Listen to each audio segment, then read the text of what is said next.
Perlembagaan benarkan pembentukan kerajaan minoriti.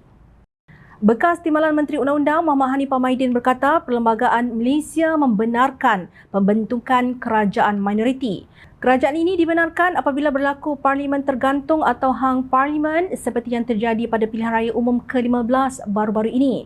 Keputusan pilihan raya umum tersebut menunjukkan tidak ada mana-mana gabungan politik yang dominan sama ada Pakatan Harapan, Perikatan Nasional atau Barisan Nasional yang berjaya mencapai angka majoriti mudah iaitu 112 kerusi. Menurut Hanifah, ramai pihak yang menjangkakan akan wujudnya kerajaan campuran di mana pemain utama adalah PH atau PN dan rakan kongsi mereka adalah BN dan beberapa parti lain bagi mencukupkan bilangan sebanyak 112 kerusi untuk membentuk kerajaan dengan majoriti mudah. Bagaimanapun, katanya bukan itu sahaja optionnya dalam Perlembagaan Persekutuan. Meskipun Perlembagaan Persekutuan tidak secara spesifik menawarkan formula yang tuntas dalam keadaan sebegini, namun saya berpendapat wujudnya alternatif selain kerajaan yang didirikan atas simple majority melalui idea kerajaan campuran. Hanifah menjelaskan alternatif tersebut. Saya berpendapat alternatif yang boleh juga dikira viable adalah yang di-Pertuan Agong membenarkan wujudnya kerajaan minoriti.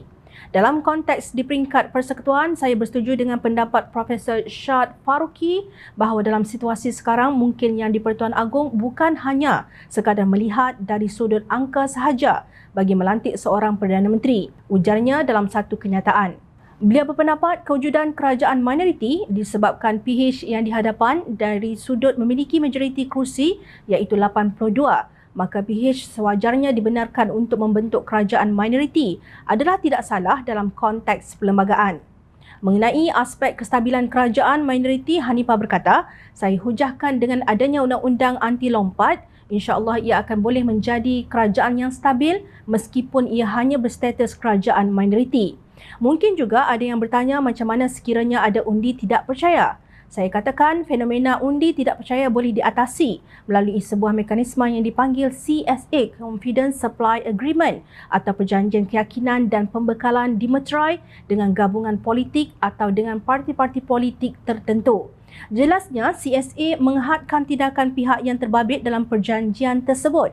Secara mudahnya, melalui perjanjian tersebut sebagai balasan atau imbalan tertentu, pihak yang memeterai perjanjian CSA dengan kerajaan minoriti itu tidak akan dibenarkan untuk melakukan perkara tertentu seperti tidak boleh bertindak membuat undi tidak percaya, tegas Hanifah.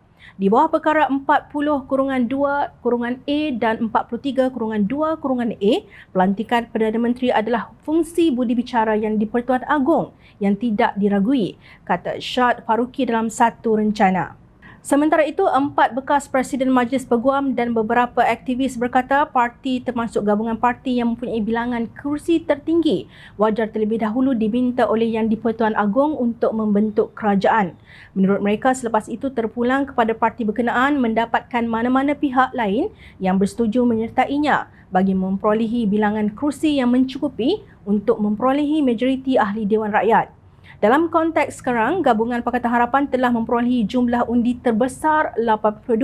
Mengikut konvensyen, ia harus diberi pilihan pertama untuk mendapatkan sokongan daripada parti lain untuk membentuk kerajaan. Kenyataan tersebut dibuat oleh pakar undang-undang Tan Sri Zainuddin Ali, Tan Sri Muhammad Arif Mat Yusof, Datuk Ambiga Srinivasan, Datuk Gurdel S. Nijar, Datuk Kutubul Zaman Bukhari, Datuk Yeoh Yang Po, Christopher Leong dan Raghunath Kesavan. Kumpulan itu turut disertai Persatuan Patriot Kebangsaan diwakili Presidennya, Brigadier Jeneral Besara Datuk Muhammad Arsyad Raji dan aktivis kemasyarakatan IB Josiah. Berdasarkan contoh di negara-negara lain, parlimen yang tergantung membawa kesan buruk kepada ekonomi negara. Ini kerana pelabur akan menunggu sehingga sebuah kerajaan terbentuk sebelum mempertimbang untuk membuat pelaburan. Dalam keadaan yang tidak menentu ini, semua terkesan termasuk budak-budak naif pertama kali mengundi yang terpengaruh dengan fitnah di media sosial dan memanjangkan dosa fitnah itu.